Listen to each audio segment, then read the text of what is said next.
Menyesal sekarang undi untuk parti Cina babi ni. Kami baru menyesal. Haram jada punya parti. Dulu kita tukar kerajaan. Sabar. Pegawai-pegawai ni pun kita kena lepas ni kena ajar.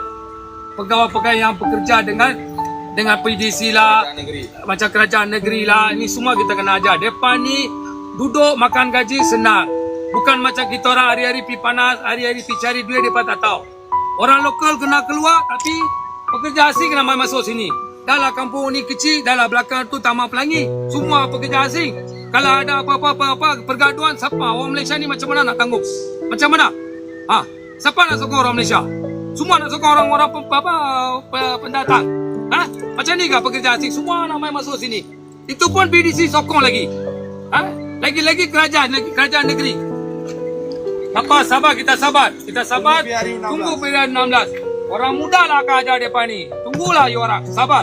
Salam sejahtera pada semua rakyat. Kita dah 15 tahun bekerja di sini, bersewa pada tanah pada PDC 15 tahun. Tiba-tiba dia orang membawa order court, suruh kita keluar.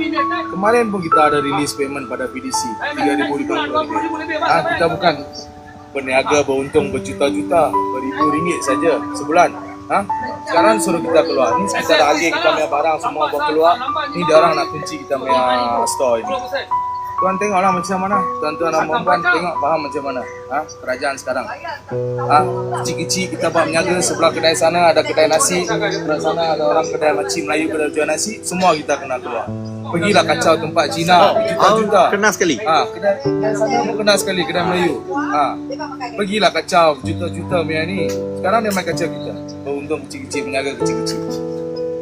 Pasal kami undi, kami bayar tax, kami undi untuk jadikan kerajaan, kena penyapu ke kami punya muka sendiri.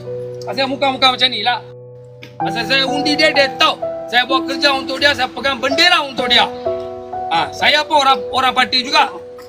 Tapi walaupun saya parti Belain, saya ambil parti untuk mereka. Parti Cina saya pegang. Sanggup. Saya parti Melayu, tapi saya pegang parti Cina punya bendera. Pasal pemimpin saya Melayu ni berkawan dengan mereka. Itulah kami tak mau.